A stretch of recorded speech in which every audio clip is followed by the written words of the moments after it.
Today, we're going to talk about an algorithms topic. After having seen a couple of lectures about NP hardness, I think this topic fits in nicely with it. So you're now familiar with all sorts of nice computational problems like these ones. I think maybe you've discussed most of these. You know, like SAT, you're given a propositional formula. You're trying to decide, is it satisfiable? And 3-SAT is when all the whole thing looks like a 3-clause CNF. You know, Vertex-Cover, you got a graph and a parameter k, and you're trying to decide, are there some k vertices that touch all the edges? You know, max-cut we talked about before, you have a graph and you want to color the vertices with 2 colors. And you're also given k, and you want to know, is it possible to do it in such a way that at least k edges are cut, meaning they have different color endpoints, okay, and so forth.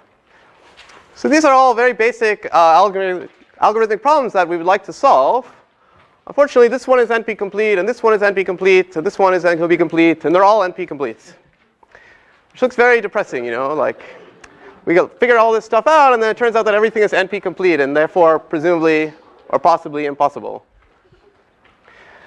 And this lecture actually doesn't really have any really too many new ideas or anything. It just has a theme, which is that, you know, you shouldn't give up. I mean, don't despair. So in order to illustrate this idea, let me take one of these problems, which I guess you've thought about somewhat before. This problem, Vertex-Cover.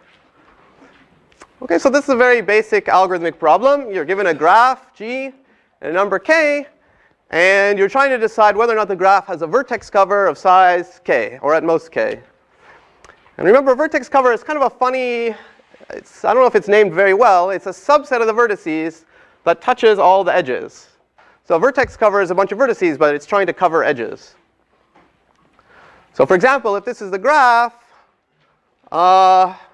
where's the size of the smallest vertex-cover in this graph? Does anybody want to? Yes, 3. You can do it by, well, there's more than one way. But if you choose this one, and this one, those touch all the edges. And actually, so that's the optimum one in this case. It has no vertex-cover of size 2. Can somebody say why? I mean, like a compelling, short explanation why? Yeah? Because of the 2 ones in the sentence, you need to at least choose one that's like on the left side, one on the right side, and you can't cover all. Yeah, great. That's what I was thinking too. Like if you look at this edge, it's got to get covered. You have to either take this one or this one. You may as well take this one, right? I mean, it's only going to help you. Similarly, with this edge, you're going to have to either take this vertex or this vertex. You may as well take this vertex, because this one's not helping you. But then if you take this vertex and this vertex, you're still going to miss a couple of edges.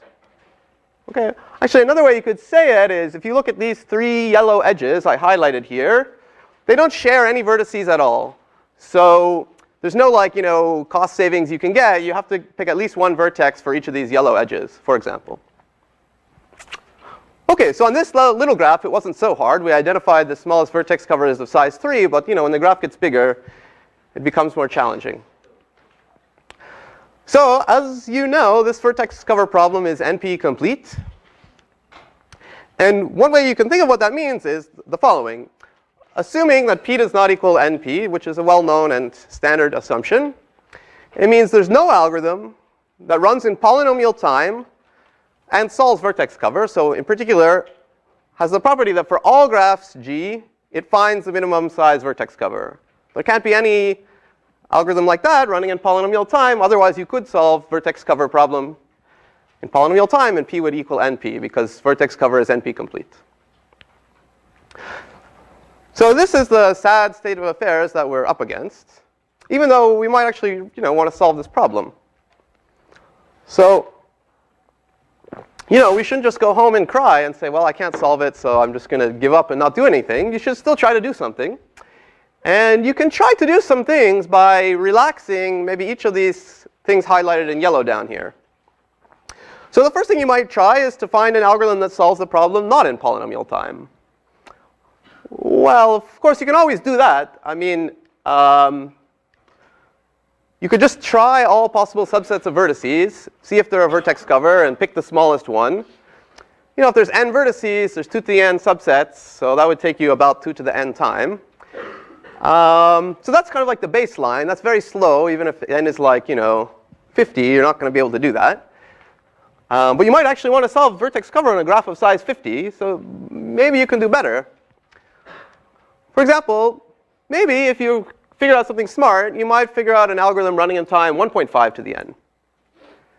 On one hand, it's still exponential time. But on the other hand, it's somehow a lot better than brute force search.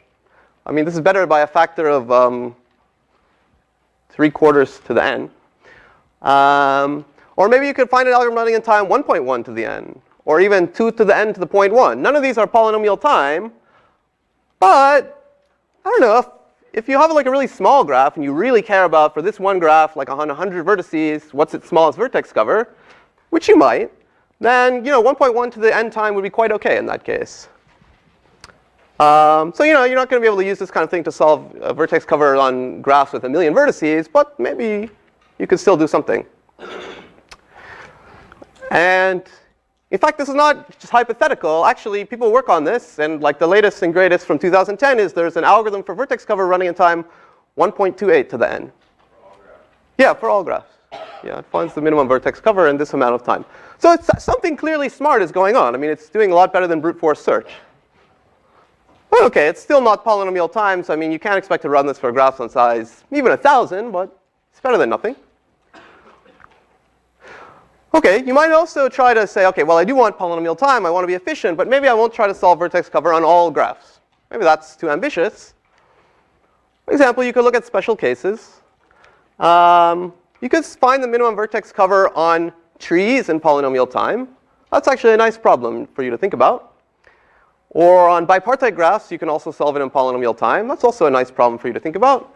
Other classes of graphs, some classes of graphs called series parallel graphs. There's other classes of graphs that we're not even going to define, but for which you can solve it on all the graphs with this property in polynomial time. So if you actually have to solve it, maybe you have a graph. Maybe it happens to have one of these properties, in which case there will be a polynomial time algorithm that can help you. Or in general, you might try to figure out what kind of graphs are encountered in practice, or try to identify some properties of a graph you might have, and see if there might be a polynomial time algorithm for that special class of graphs. So that's something else you can try. And the last thing you could try is to still try to have a polynomial time algorithm that does something for all graphs, but maybe it doesn't try to find the minimum vertex cover.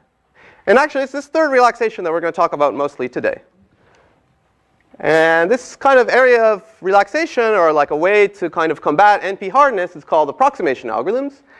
And the idea is, OK, we may not need to find the absolute smallest possible vertex cover. Maybe in practice, it's OK to just find like a pretty good vertex cover that's pretty small, or comes close to the optimal solution. OK, so this field of approximation algorithms, which is the topic of today's lecture, is about finding algorithms that run in polynomial time for sure. They work. They have a guarantee for all graphs. They just don't necessarily find the optimal solution, but maybe a pretty good solution.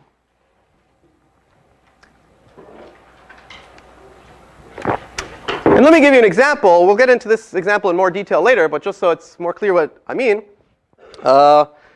This is a result by a guy called Gavril.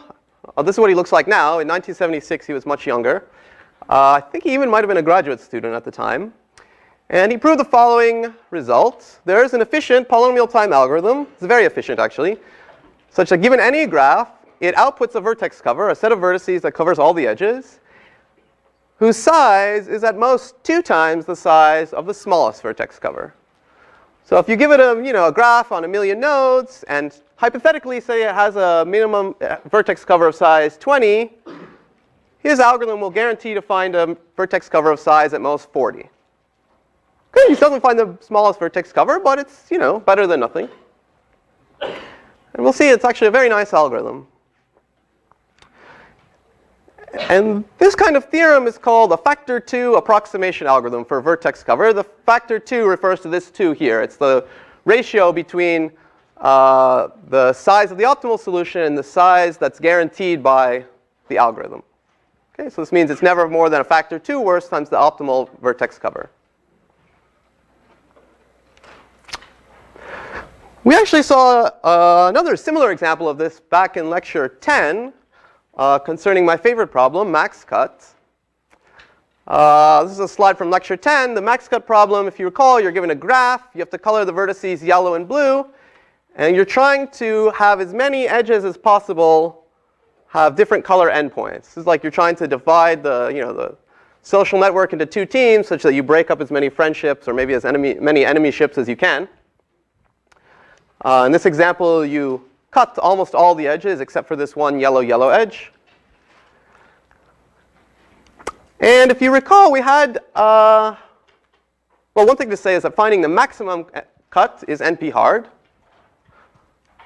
But if you recall, we talked about this polynomial time algorithm that used local search. Basically, you started with some coloring, and you kept trying to find a vertex such that if you changed its color, it would produce more cut edges. And you just kept doing that as much as you could. We showed that this algorithm has the property that it cut a lot of edges. It always cut at least half of all the edges, which might not necessarily be the best solution, but it's a pretty good solution. And in particular, I mean, you could certainly say that since you cut at least half of all the edges with this algorithm, you certainly cut at least half of the maximum number of edges that can be cut. So whatever is the coloring that cuts the most number of edges, this local search algorithm will certainly get at least half of that number because it gets half of all the edges. Okay, so this is called a factor 1/2 approximation for max cut because it always gets at least half of whatever the maximum is. Any questions about that?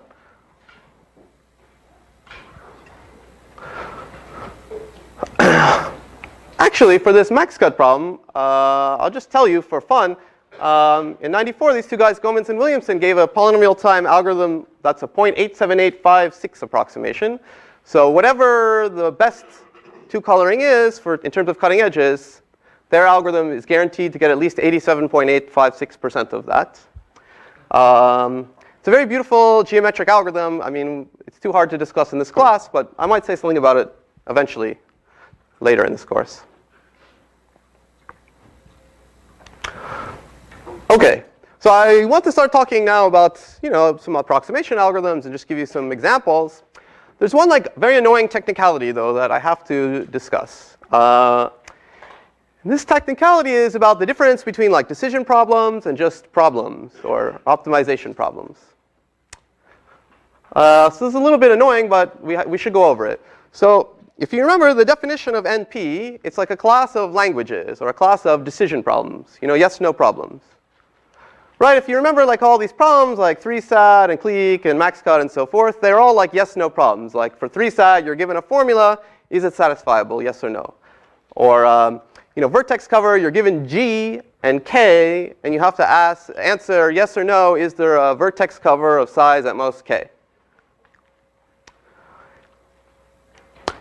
And that was for technical convenience. Somehow in complexity theory, it's easier to talk about decision problems. It makes your life simple. You just have accept, reject, and so forth. But it's not always totally natural. And a lot of these problems more naturally have a version that's not just a yes or no problem. It's like a problem with output. Okay, so for 3SAT, it's actually quite natural for it to be a decision problem. You're just given a formula. Is it satisfiable, yes or no? But for Vertex-Cover, we did this slightly unnatural thing. Probably the problem you'd like to solve is, with regards to Vertex-Cover, is you're given a graph. Try to find the smallest Vertex-Cover, But somehow instead, to make it a decision problem, we also put in this parameter K, so we could say yes or no, is there a Vertex-Cover of size at most K? So in particular, these problems like Vertex-Cover and clique and max cut, they're actually more naturally like optimization problems or just problems, not decision problems. For Vertex-Cover, you'd more like to say, find the smallest Vertex-Cover.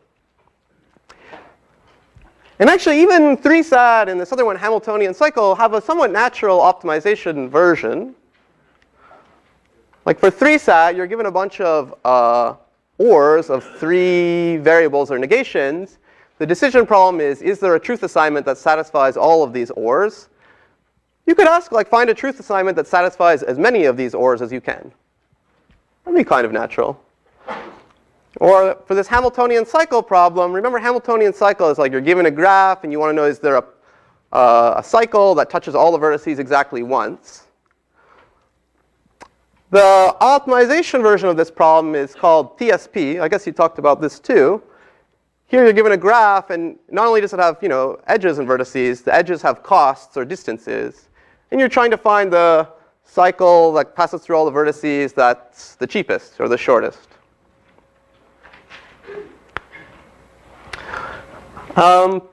So this is why it's a technicality. Like the optimization versions of these problems, like find the smallest vertex cover, it's a computational problem, but it can't technically be an NP because NP is technically only about decision problems, yes or no problems. So that's that.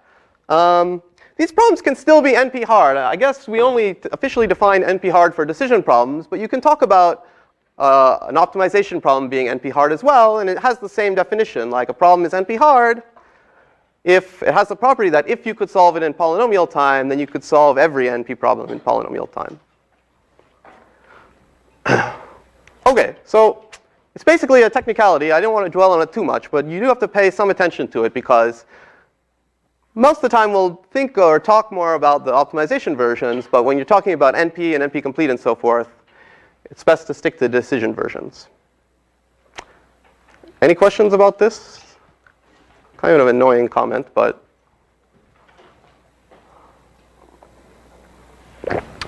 okay. Okay, so we saw all these myriad NP hard problems, 3SAT and Vertex-Cover and MaxCut and TSP and so forth. And at first you might say, well, we proved they're all NP hard, so they're all hard. They're all equally hard because they're actually all NP complete, so seems like end of story. And in some sense that's true, but it's only if you're talking about the sort of finding the exact optimum, like finding the maximum cut or finding the smallest vertex cover. If you relax your goals a little bit, which is what we're going to do today, and talk about finding approximately optimal solutions, then suddenly instead of them all being like equally NP hard, they actually take on like a vast range of interesting, intricate distinctions and difficulty levels. Okay, and we'll see eventually that, like for example, TSP, it's NP hard, but it's really not that hard in some senses. Whereas like clique, it's NP hard, and actually it like is really hard from the point of view of finding approximately optimal solutions.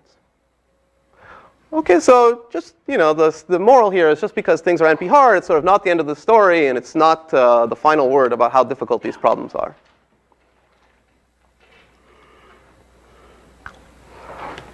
Okay, so today's plan is going to just be a little bit of a case study of approximation algorithms. I'm really just going to tell you like 3 problems and show you 3 approximation algorithms for them. Not really learn any new concepts per se, but I think it will illustrate the situation well. So first we're going to see a somewhat good approximation algorithm for this vertex cover problem. And then I'm going to define yet another problem that you haven't seen before called K-coverage. But it's an interesting one, and we'll see a pretty good approximation algorithm for it, even though it's also NP hard. And lastly, we'll see some very good approximation algorithms for the TSP problem, again, even though it's NP hard. Okay, so let's start with the vertex cover problem. Okay, so just to remind you, vertex cover, you're given a graph. You're trying to find a vertex cover, a set of vertices covering all the edges, and ideally one that's as small as possible. So, okay, we know it's NP hard, but like imagine like I came to you and I said, write me a vertex cover algorithm like right now. Like it has to be efficient, running in polynomial time. It has to output a vertex cover. It doesn't have to find the smallest one, but you should still endeavor to make it like hopefully pretty good. What might you do? Like what's the first thing you might try? Yes? Return all the vertices. Return all the vertices. Okay, that's very fast. And it is a vertex cover. It's pretty big. That's like the maximum vertex cover rather than the minimum vertex cover. That's good. You get a B minus. I'm kidding. What might be a better idea? Or another way I can ask it, maybe you have these ideas, but let's say I drew up on the board a graph with like 50 vertices. And I said, OK, let's build a vertex cover for this graph that's hopefully pretty small. Go. What's the first vertex you're going to put in it? Yeah, I think this is going to be your suggestion. You might try to put in the vertex with the highest degree because, it covers the most edges. Seems smart. So then suppose you put that vertex in, and I said, OK, what's the second vertex you're going to put in? What would you choose? Yeah? Any vertex adjacent to a vertex with 1 degree. Any vertex adjacent to a vertex with what? Any vertex connected to a vertex with 1 degree. So the vertex would be the only connector. Oh, yeah, that's a good point. That's like the strategy we had in the previous one. If you found a vertex with degree 1, it has only one edge coming out. So you have to cover that edge, you're saying. And then you may as well choose like the one that doesn't have degree 1, because it can only help you. That's actually going to be a component of the second algorithm I'm going to show you. I was going for something a little different. You want to suggest? Yeah? So just remove that vertex and then find the highest degree again? Yeah, you might try this. That's what I was going for. You might take that vertex away. You've covered some of the edges. And now choose the next vertex to cover the most uncovered edges. So this kind of strategy is a very, very common strategy in algorithm design. It's called a greedy algorithm, a greedy strategy. It kind of basically means you build up your solution in steps, and at each step you kind of just pick the move that looks the best right now without trying to plan ahead in any way. So here's a very simple algorithm that you can code up. It takes as input a graph, and it starts out the vertex cover as the empty set of vertices. And all the edges are initially, let's say, unmarked, which means you haven't covered them yet. And in each iteration of the loop, you find the vertex that touches the most unmarked edges. You add it into your vertex cover. Now that you have it, you may as well, it's covered all its adjacent edges, so you can mark all of them. And then you keep looping until everything gets covered. That's the greedy algorithm, or the greedy heuristic, and it seems like maybe one of the first things you'd try. So let's do an example. Here's our graph that we looked at before. All of the edges are uncovered or unmarked. So at the first step, you're just picking the vertex with the highest degree. I put the degrees in yellow here. So you'd start out by picking this degree 4 vertex. And then you'd say, OK, great. I'm going to take this one. I covered now these 4 edges with check marks. And now I'll revise, like for each vertex, the count of how many new edges it covers. So this one now only covers 2 new edges, this one and this one. OK, so we got to pick another vertex. Now there's some ties.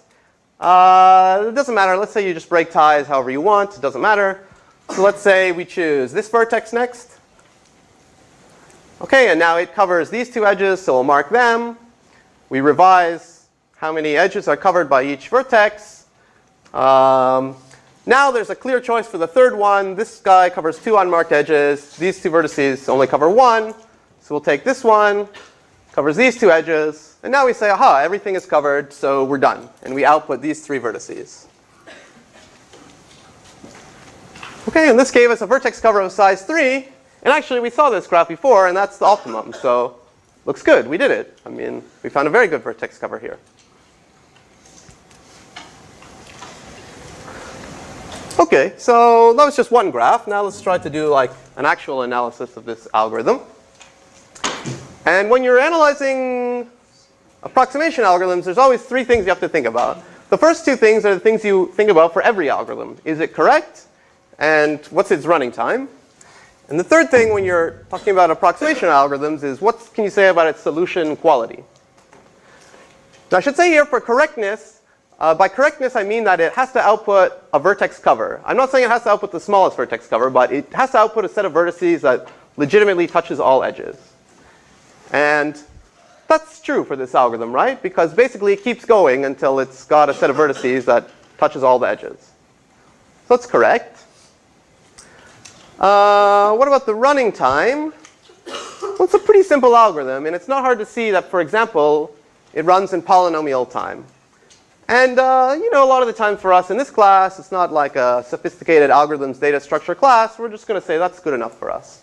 So for example, if you look back at the algorithm, it does this loop. Maybe every time you go through the loop, you must cover at least 1 new edge. So you will loop at most number of edges many times, m many times. And each time you go through the loop, you have to maybe look through all the vertices to find the best one. That might take you n time, where n is the number of vertices. So overall, it should be like order of mn time. It's quadratic time. You can do better than that. If you use like a relatively simple data structure, you can get a very efficient algorithm in practice. But let's say for now it's good enough that it's polynomial time. Okay, and now we come to the more interesting question about the solution quality. How good a vertex cover, how small vertex cover can you guarantee it finds? Well, we saw this one graph where it found the optimum vertex cover. But I claim to you that it's not true that this greedy algorithm always finds the smallest vertex cover. There must be some graph where it doesn't find the smallest vertex cover. Why should you be convinced that that's true? Yeah? If it weren't true, P would be NP. Yeah, if it weren't true, then P would equal NP. Because if you could always find, if this greedy algorithm always found the smallest vertex cover, it would solve the vertex cover problem, which is NP complete. So it would solve all NP problems in polynomial time, so P would equal NP. But you're probably not going to win the $1 million P versus NP prize by like analyzing this little algorithm for a vertex cover. So you can kind of tell it must fail on some graph, fail to find the best solution, and here's a graph where it fails. Okay, it's not too complicated. Here's a little graph, 7 vertices. What's the size of the smallest vertex cover in this graph? 3. Yeah, 3. If you're smart, you choose these 3 vertices, and every edge touches one of them. What happens if you run the greedy algorithm? You'll get 4. Yeah, the first thing you'll do is say, this one touches 3 vertices, or edges. That's the best. That's degree 3, so I'll choose it. And now once you've chosen this one, and you've covered these 3 edges, well, you still have to cover these 3 edges.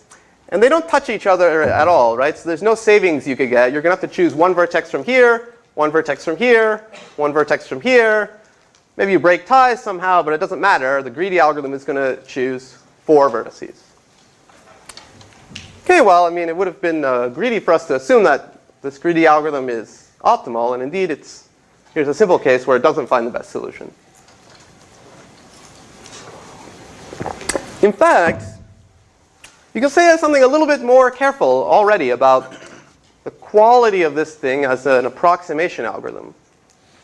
You can say it's not even a factor 1.33 approximation algorithm, right? Because to say that it is a factor 1.33 approximation algorithm would say that it always finds a solution whose size is at most 1.33 times the smallest size. But that's not true. In this graph, the smallest vertex cover is of size 3. If it were a 1.33 approximation, then it would have to find a vertex cover of size at most 3.99. But it doesn't. It finds one of size 4. Does that make sense? Okay.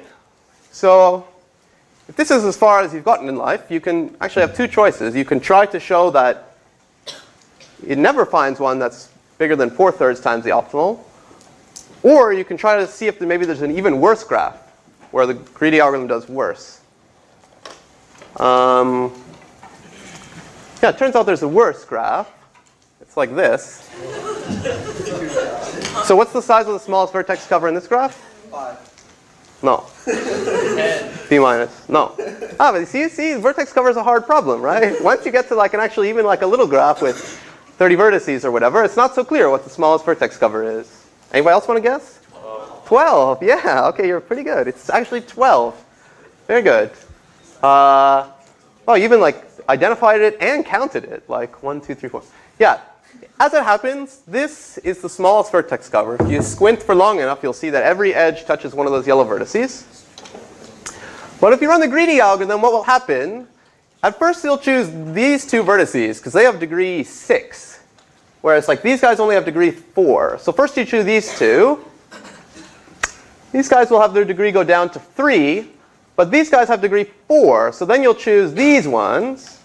And then you'll choose these ones. And only finally will you choose the ones in the middle. So long story short, if you run greedy on this, it'll choose all of these yellow vertices, which is 21.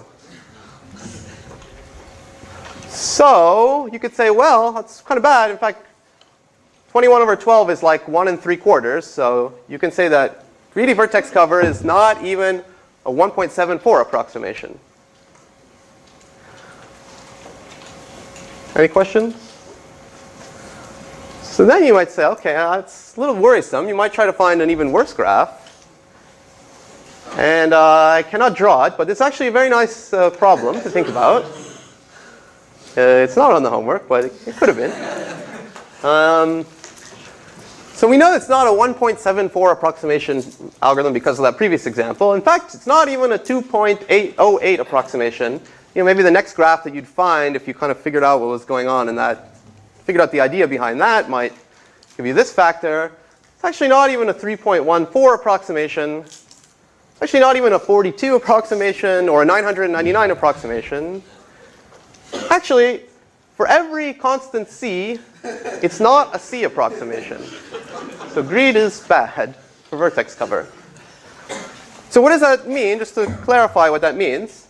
In other words, for any constant you give me, like 50 or 100 or 1,000, there's some graph, depending on the constant, such that if you run the greedy algorithm on that graph to get a vertex cover, its vertex cover will be bigger than the optimum vertex cover by more than a factor of c. So it's kind of like arbitrarily bad.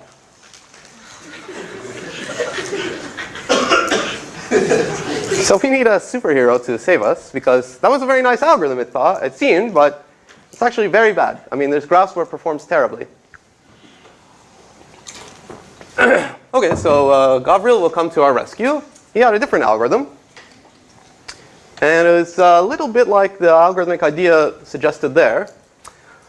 It's very short. It fits in this box, and it starts the same way. You're given a graph. You start out your vertex cover of size 0, and you're going to start adding vertices into it. Instead of looking at vertices, you're kind of going to look at edges.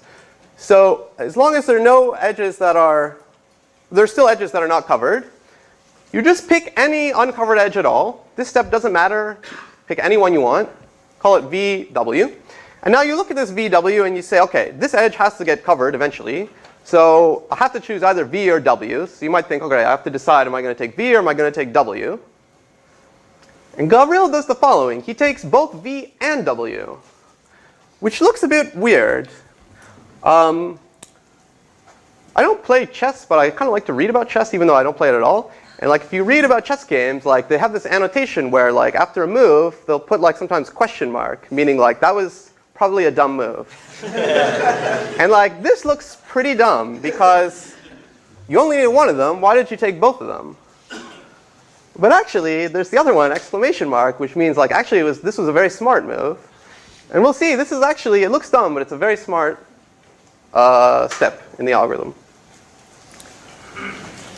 And that's it. Then, I mean, OK, once you've decided to choose V and W, they cover some edges, so you can mark those edges, and that's it. You just keep going.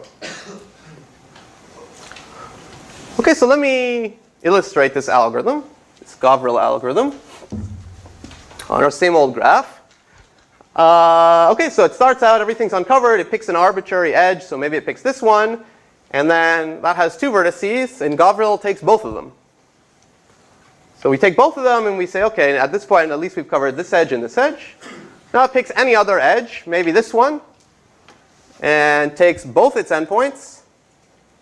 OK, and then you've covered some more edges. And then it takes any uncovered edge, let's say this one, takes both its endpoints, covers what it covers, and now it says, OK, everything is covered, so I'm done.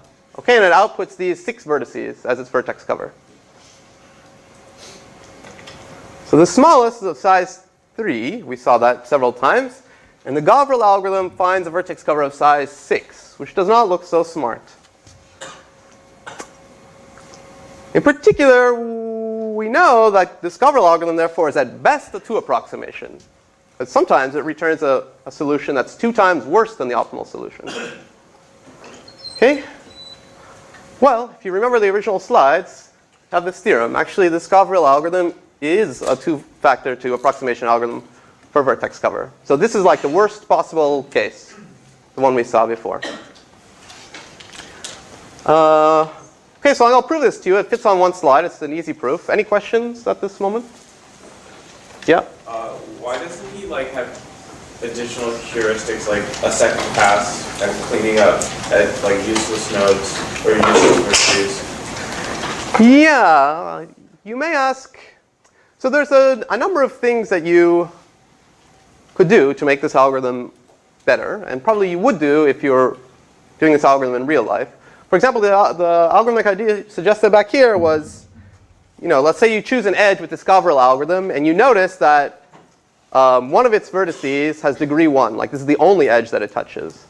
Then there's really no point in adding this one. Like, it's never, ever going to help you later. So you may as well not add it. And there's other heuristic things that you might do to improve this algorithm. But, this algorithm has the advantage that it's like 3 lines long. It fits in like this little box here. You could make it a little bit better, but probably in practice. But we'll just analyze this one. Yeah? What do you mean by it's at best a true approximation? What I mean is you can never show that this algorithm is, let's say, a factor 1.5 approximation algorithm. Yeah. When I say a factor alpha approximation, that means it has to guarantee for every graph its solution is at most alpha times the worst solution. So even finding one graph where it does 2 times worse is enough to say it can't be a 1.99 approximation algorithm. OK, so let's prove this theorem. Maybe you can already even think about the proof.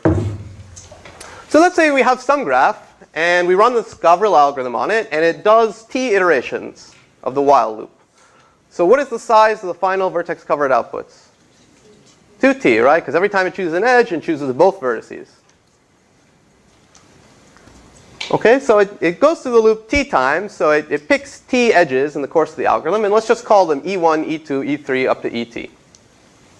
So in this algorithm, these 3 edges, we chose this one, then this one, then this one. That's e1, e2, e3. Here's the key claim for the proof. This set of vertex edges is a matching. Okay? Remember, a matching is a set of edges that don't have any vertices in common. Why is that true? Why is it a matching? Well, OK. You have a hand up first, so yeah. If they shared an edge, then you would have picked an edge and then marked its vertices, and then the other vertice would have been so you have the 2 edges, and if they shared a vertice at one end, then the edge would actually already be marked by picking the first vertice. Yeah, that's right. So the explanation was, you see, let's say you're going along, you're picking these edges. Let's say you're looking at the EJ, the jth edge you pick. When you pick it, it's unmarked by definition. And if it's unmarked, that means its 2 vertices were not chosen already, because otherwise it would be marked. So that just means, none of its 2 vertices are involved in any previous edges that were chosen. That's it. OK. But now I tell you, any legal vertex cover, anyone at all, has to use at least one vertex from all of these edges. Right? They have no vertices in common. They're a matching. So if you're going to cover them all, you can't save it. There's no cost savings, right? You have to take at least one vertex for every edge in any legal vertex cover. So in particular, the minimum vertex cover, whatever it is, call it S star, it also has to have at least one vertex from each of these edges chosen by Gavril. So its cardinality, the minimum vertex cover cardinality, is at least t. Is that clear? So now the proof is more or less done. So for the final vertex cover output by the Gavril algorithm, S, its size is 2 times t. T is less than or equal to the size of S star. So the size of S is at most 2 times the size of S star. And that exactly says, it's a factor 2 approximation algorithm, meaning for every graph, it outputs a vertex cover whose size is at most twice the optimal size.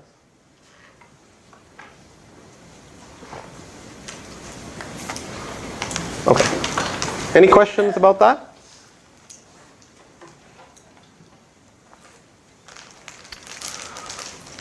OK, well, that's all I'll say about vertex cover. Let's move on to the next problem, which is called K coverage. This is the official name for it. So there's a lot of, it's not so memorable. So for the purposes of this lecture, I will call it the Pokémon-Coverage problem. So let's say you have some Pokémon and some trainers. Okay, and each trainer has a subset of the Pokemon. So like this maybe. Okay, and ideally you would like to get all of them. So in this K coverage problem, you're also given as input a number K. And that means you can afford to like build a team with like K trainers. You can choose any K trainers you want. And what are you trying to do? You're trying to have the most distinct Pokemon, okay? So for example, suppose you had this was your input and K was 2. Who would you choose? Some of you actually know the names of these people, it seems. Anyone? You can go by colors if you want. Yes, Brock and Misty. Yes, is that your? Yes, you should take the orange person and the red person. Brock and Misty. Because then you will get 5, right? You'll get 1, 2, 3, 4, 5. See, if you were not thinking, you might say, oh, Ash has like 3, so I'll take those. But then the best you could do is put Ash and this fellow together and get 4. Okay, so if K is 2, the best solution here is you can get 5. Okay, so is the problem kind of clear? I mean, in general, there's going to be more Pokemon and more trainers, and K is probably going to be large, but that's the problem. So it turns out this problem is NP hard. It's not that hard to show that. We didn't ask you to show it, but it's NP hard. But it's NP hard to find the best team of K trainers for covering like the most Pokemon. So we might try to come up with an approximation algorithm that comes up with a pretty good solution. And now remember, we're trying to like maximize something. We're trying to find a collection of K trainers that like covers a reasonably large fraction of the optimal solution. So if you don't know what to do, you can be like, well, I could try the greedy algorithm again. It didn't really work for me last time, but I don't know what else to do, maybe. So let's try it. So it's super simple to write it down. See, in Vertex-Cover, right, you have to keep going. You have to choose a set of vertices that cover all edges. You must do that, and you're trying to choose as few as possible. In this Pokemon problem, it's different. Like, you must choose exactly K trainers, and you're trying to cover as many of the Pokemon as possible. Okay, so you always choose exactly K. So, I mean, the greedy algorithm, you just, for I equals 1 to K, just at the current stage, pick the remaining trainer person that has the most, that would bring you in the most like new Pokemon. So here's an example. It's a little bit bigger where K equals 3. So let's say these are one of 30 Pokemon. And there's 6 trainers here highlighted in colors. Okay.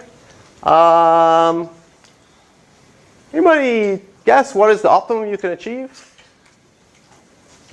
30. 30. You cannot achieve 30. There's 30 altogether, and you actually need 27, sorry. Yeah, it's 27. The smartest thing, if you can choose 3, it's hard to see, but you take these 3 whitish, grayish trainers in the back, and you'll get all these 3 by 9 rows. But if you think about how well does the greedy algorithm do, the greedy algorithm, see these horizontal ovals cover 9, but this yellow one covers 10. So the greedy algorithm will choose the yellow one first, and then the whitish, grayish ones cover 5 each, but the blue thing covers 6. So then it'll choose this one, and then it doesn't matter if it chooses red or it chooses one of the whitish, grayish ones, it'll get 4 more. So the greedy will get these ones, which is 21. So 21 over 27 is like 7/9. So at best, you could say that greedy is, a 7/9 approximation. Okay, here it only gets like 7/9 of the optimum. So now you might expect me to say like, okay, now I'll draw a picture that's bigger, where it gets worse. And actually, I could draw a picture where it's bigger and it gets worse. But actually, it doesn't get too much worse. And that's kind of very interesting. It turns out, weirdly, the greedy algorithm is pretty good for this problem. Okay, so you cannot necessarily say how things are going to turn out. And that's one, I think, of the charm and like the interest of studying approximation algorithms. Before, we said Vertex-Cover and this Pokemon problem, they're both NP hard, but they're not equally hard. There's an algorithm that works well for one and poorly for the other, so forth. So here's the theorem.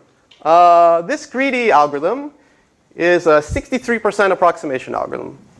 No matter what Pokemons and trainers and K you give it, it'll always find a solution that gets at least 63% of the number of Pokemon in like the best team of K solution. It's not bad. It's better than nothing.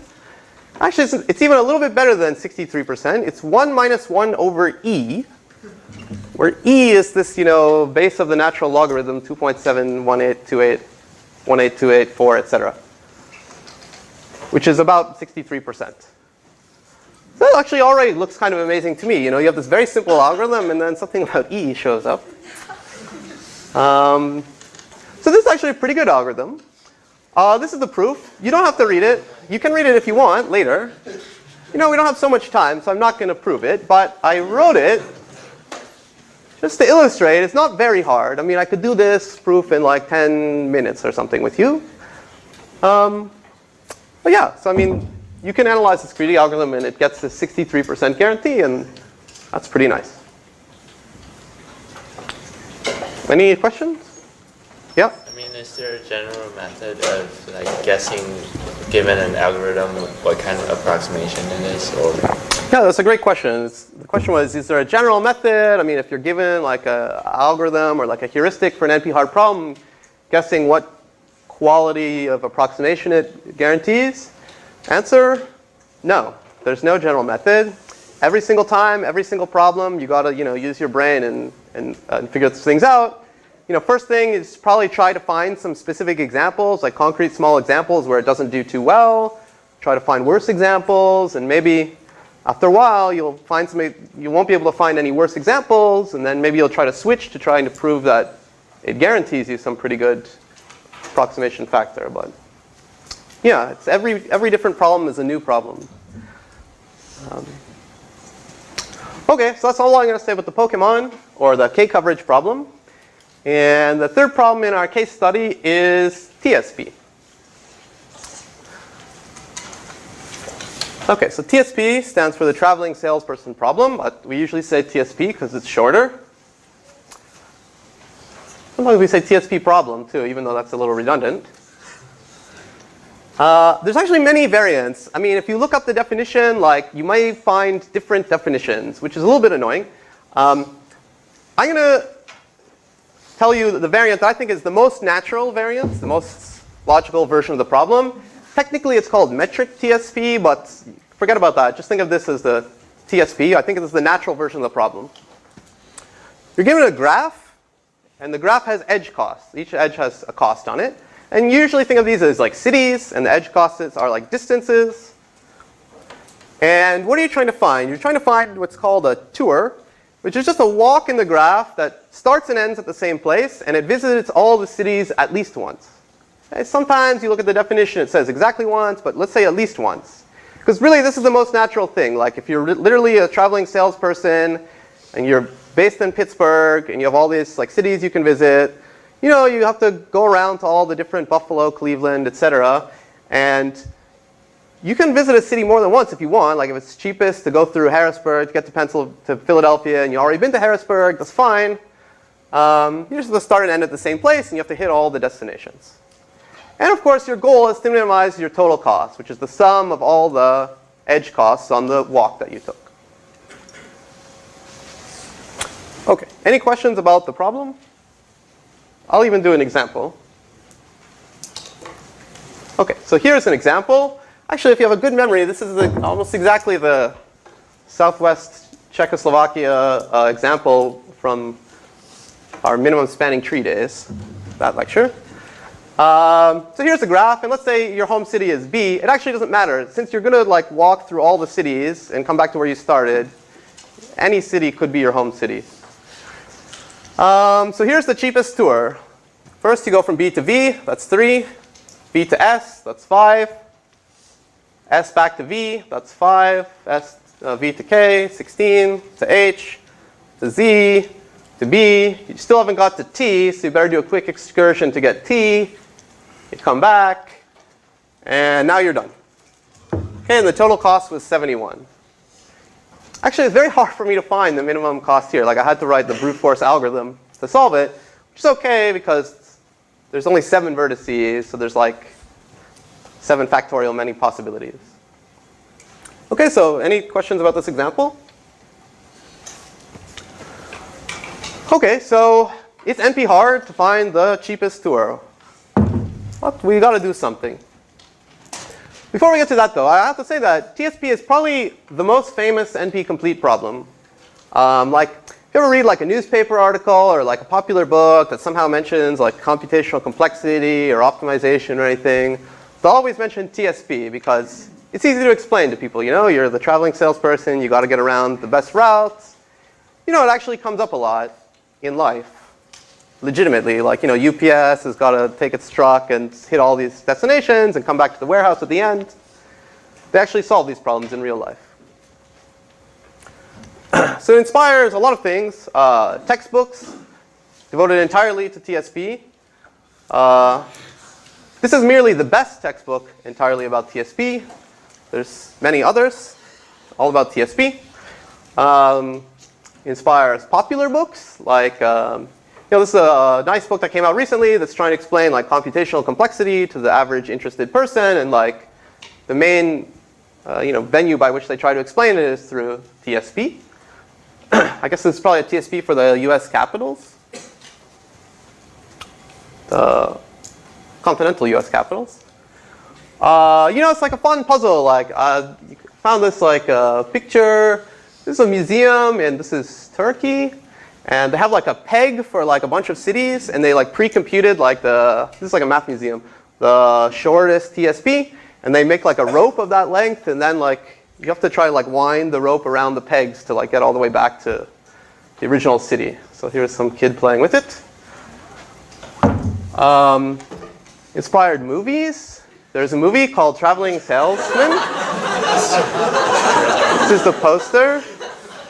I have not seen it, but I'm told you should not see this movie. I saw the trailer. You can watch the trailer for this movie on YouTube. It's very bad. But I don't know. It's all about, yeah, TSP. It's like big budget and everything. Also inspired some 1960s sitcom-themed ad contest. This is it's like an ad that like Procter & Gamble put out / contest where like they give you this map and you're supposed to draw like the best TSP you can find between the cities, and you can win a prize. Although apparently if it goes to a tie, which it never really is going to be because I don't think it's that hard to solve TSP on this thing, then like each tied entry had to like write a sentence about their favorite Procter & Gamble product, and like the most creative and inspirational one was the tie-breaking winner. Yeah, and as I said, people like genuinely want to actually solve TSP. I mean, it's not hypothetical. Like, there's all these examples. Yeah, I could put 100 things up here. These are like the first 7 I found by Googling. But people really want to solve TSP in real life. Okay. So I'm going to tell you an approximation algorithm. It's a very simple one. Hope you like it. It was developed in the mid-70s, maybe even early 70s. It's called the MST Heuristic. And there it is. You're given the graph G. It's got some edge costs. Step 1 is you compute a minimum spanning tree. And this is something we did a few lectures ago, so we know how to do that in polynomial time. You get some minimum spanning tree. You can use this prim/Yarnik algorithm. And maybe just say for simplicity, it's rooted at some vertex S, which will be the home city. And then you just visit the vertices of the tree in depth-first search order. I'll draw a picture so it's more clear. But that's it. That's how you visit all the cities. So do you backtrace once you get to the end of a... Yeah. You backtrack to go up. Yeah. I'll show you a picture. Hopefully it'll be clear. So here's the same old graph. So first step is you find the minimum spanning tree. You can do that in polynomial time. We talked about algorithms for that. So if you run them, you'll get this thing in blue. Okay, and then you DFS, starting from, let's say, B. So actually, this is a bit of a mistake. Probably it should have gone to Z first if they're listed in alphabetical order, but it doesn't matter.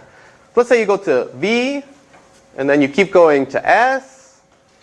And then you backtrack. So, you know, you've hit a leaf here, so you just come back up as high up as you need to go before you need to go back down the tree to get to the next vertex. So you come back to V, you go to K, you hit a leaf, you start coming back up, And now you finished actually everything in V, so you go back up again. And you go to the next like branch out to Z. You go deeper again to H. Now it's a leaf, you come back up. Z is finished, so you come back up again. You have one more branch, so you follow that branch out, you hit a leaf, you come back up, and now you're done. Any questions about that? I don't want to write it super carefully, but I hope the picture makes it kind of clear. Anyway, so it's always outputs, I mean, let's check the correctness and the running time and the solution quality again. So it always outputs a valid tour. You know, the spanning tree is a spanning tree, so it touches all the vertices. And you do a DFS on it, so you visit all the vertices. So you'll indeed visit all the vertices and come back to the root. It's polynomial time. You know, we argued before that minimum spanning tree and DFS are polytime. And what can you say about its cost? Actually, can anybody say exactly what its cost will be? Someone in the backer rows? Yeah? Well, let's not go too far. What will its cost be? You're right, but yeah? Yeah, it'll be exactly twice the cost of the minimum spanning tree because you travel each edge of the MST exactly twice. Once going down and once coming up. I mean, if you look at the picture, it seems pretty clear. Okay? It's 84 in this case, which is actually not so bad. The optimum tour was 71. And just as was suggested, in fact, this is a factor 2 approximation. It'll always return you a tour of the vertices whose total cost is at most twice the cost of the cheapest tour. And the key claim for proving this is that the claim that the optimal TSP cost is at least the minimum spanning tree cost always. And if that's true, then indeed you're in good shape because the MST heuristic that we invented always gives you a tour of cost 2 times the minimum spanning tree, which is therefore at most 2 times the optimal cost. So can somebody say why this claim is true?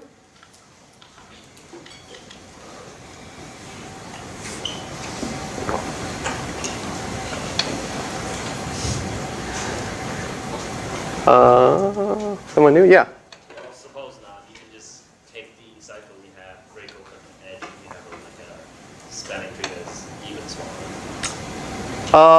Well, the TSP, what are you saying? So the TSP tour is going to be like a walk that hits all the vertices and comes back to where it starts. Yeah, if it's smaller than the minimum spanning tree, then you can do something about it, like take away some edges.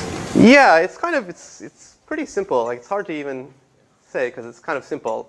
Like, whatever the optimal TSP solution is, it's some like walk along the edges. Just take all of those edges. They certainly form like a connected subgraph. I mean, because you hit all the vertices, so these edges have to connect up all the vertices.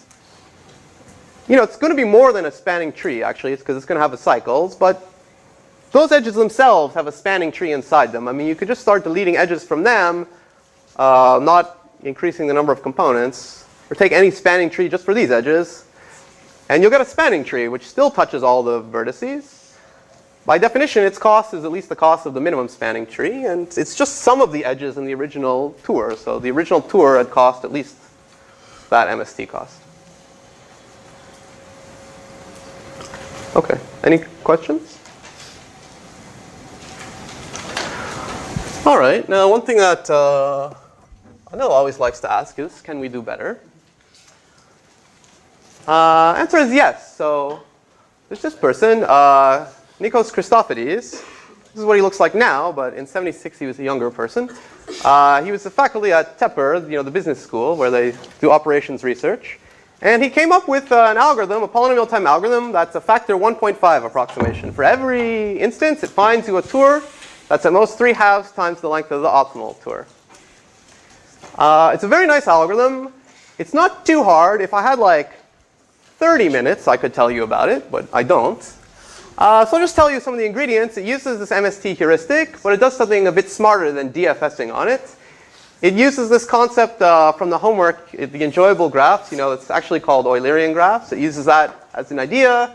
And it also uses a subcomponent, an algorithm for finding the cheapest perfect matching in a graph, which is kind of like finding the maximum perfect matching. Actually, this is the hardest part.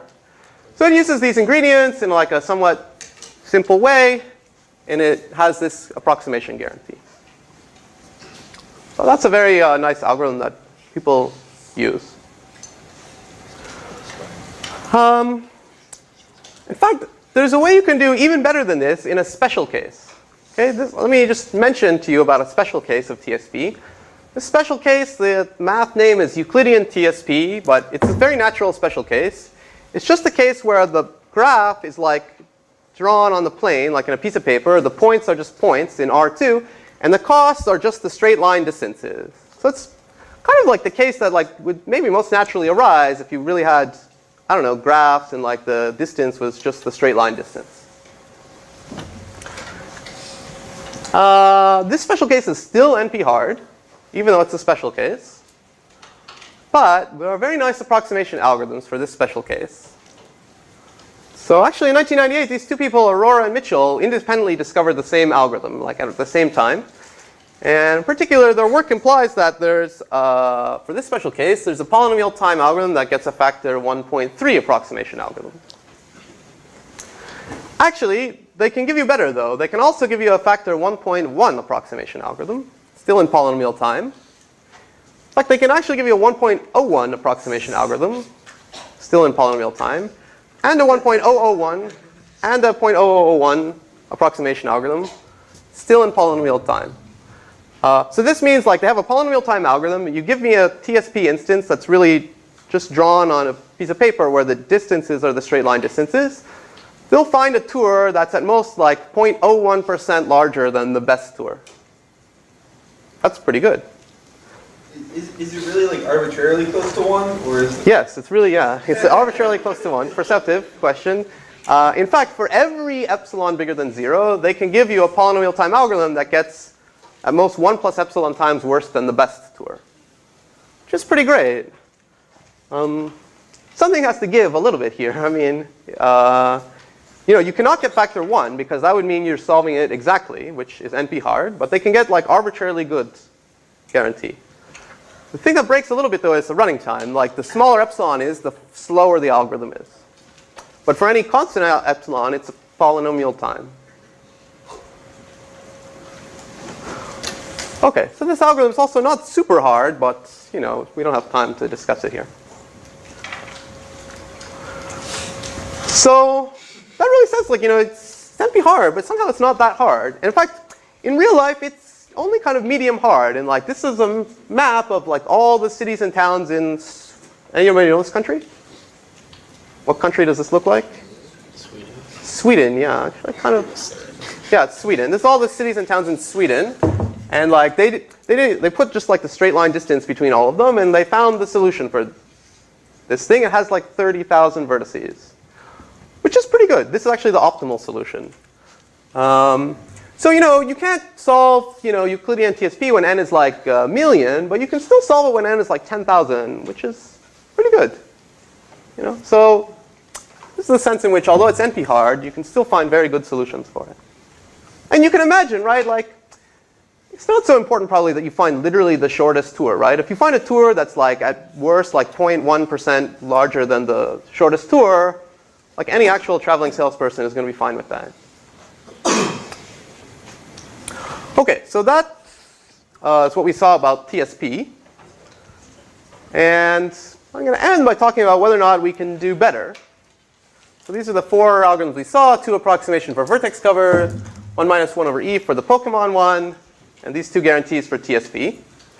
And I'll take this question about these 4 problems in reverse order. I'll start with 4 and go up to 1.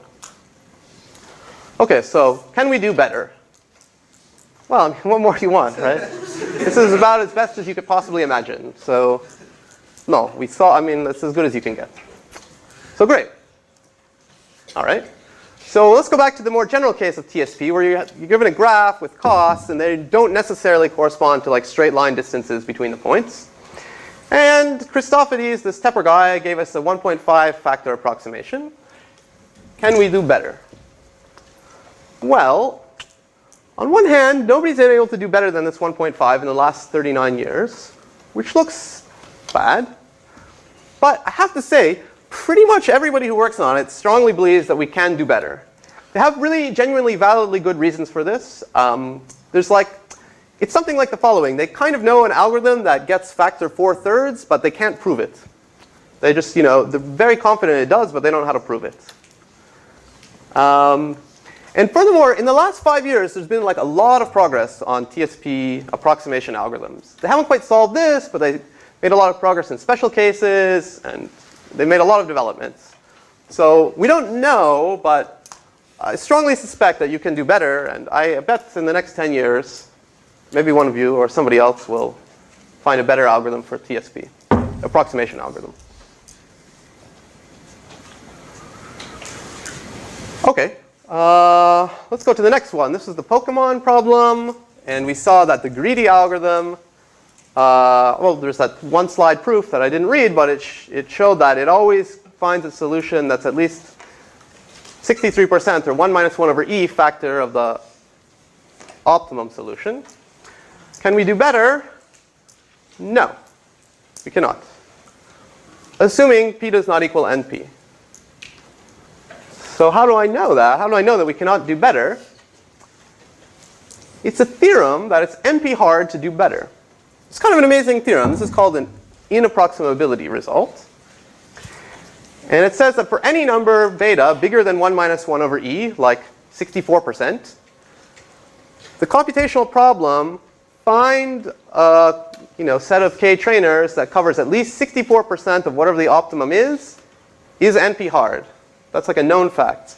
So not only is it np hard to find the best optimal collection of trainers, it's even np hard to find one that delivers like a 64% of optimal solution.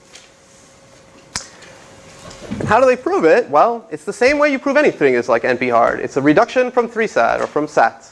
I mean, it's a very long reduction. You say, imagine I had an efficient algorithm that was guaranteed to solve this Pokemon problem, not optimally, but to always return a solution that's at least 64% of the optimal solution. Then you could use that inside a reduction to solve the SAT problem. Okay, so that means if you believe p does not equal np, then doing better than this 63% or 1 minus 1 over e is np hard. It's not polynomial time.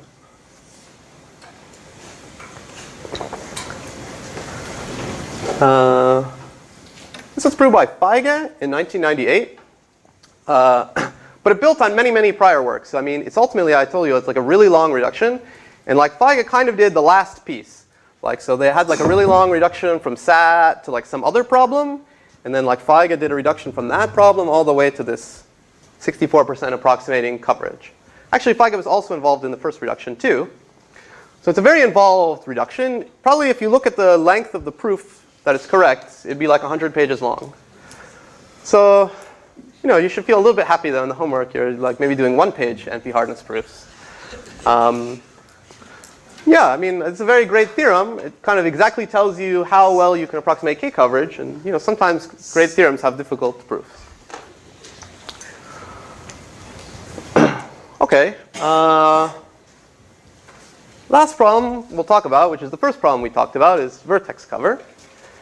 And we saw that, well, first we saw the greedy algorithm was very bad, but we saw that this Gavril algorithm always found you a vertex cover that's at most 2 times the size of the smallest vertex cover. So can we do better? This is totally unknown. Nobody is sure. Actually, like if you took a poll, I think, of theoretical computer scientists, maybe 50% think that you could do better, and 50% would think that you cannot do better. It's very kind of controversial. Here's the best thing that we know.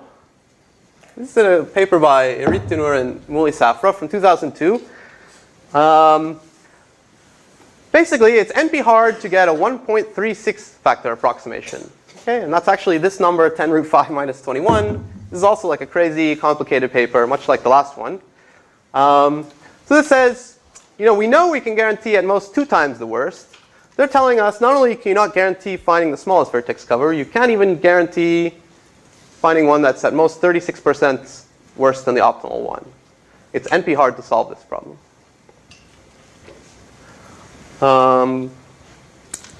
This is probably like my favorite paper of all time. I can't explain why, because I mean, you have to know the technical details of the paper and stuff, but like, it's really awesome. This person, Irita, is also involved in like simplifying like this 100 pages. If like you use her stuff, it might go down to like 30 pages. So she's also like one of the awesomest researchers working today. I really love this paper, even though it doesn't resolve the problem. It just makes some new facts about the problem. So like to summarize for Vertex-Cover, what can we do in polynomial time? We saw these approximation factors too, and the Gavril algorithm tells us we can definitely in polynomial time get a factor 2 approximation. We cannot get a factor 1 approximation. A factor 1 approximation means always delivering like the optimal solution, one that's at most 1 times the optimal solution. That's NP hard. And this Tenor-Safra thing says you cannot even guarantee 1.36 times. But then in the middle, everything is unknown. We don't know if you can do it or not. No clue. And it's very, as I said, it's very controversial. People would argue both ways what they think. I may have time to tell you about this controversy in a later lecture, but we'll stop there. OK, so see you on Thursday.